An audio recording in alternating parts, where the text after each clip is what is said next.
Under the Waves comic page creative process. Step 1. Concept and storyboarding.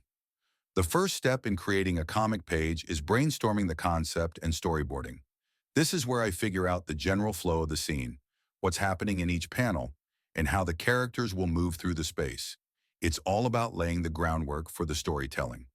Step 2. Rough pencils.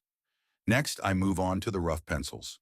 This is where I start fleshing out the details of the characters, their expressions, and the backgrounds. At this stage, it's still pretty loose. I'm focused on getting the proportions and placement of elements just right. Step 3. Inking the line art. Once the rough pencils are solid, I begin inking. This step is all about cleaning up the page and adding definition to the artwork. Inking brings out the structure, giving the characters and environment a more polished look. Step 4. Adding backgrounds and details. After the main characters are inked, I focus on the background details. Adding small elements like props, landscapes, or atmosphere can really enhance the storytelling. Here I also refine any small elements that add texture to the scene. Step 5. Color and shading.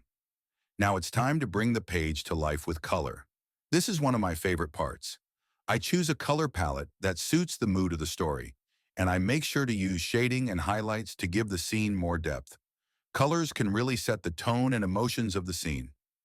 Step 6. Lettering and dialogue. Once the visuals are complete, I move on to lettering. Here I place the dialogue in the speech bubbles and sound effects in the appropriate places.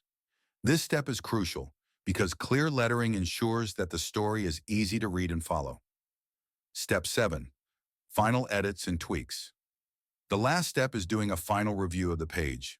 I make small tweaks to the composition, colors, or text as needed, and make sure everything flows together perfectly. Then, it's ready for publishing.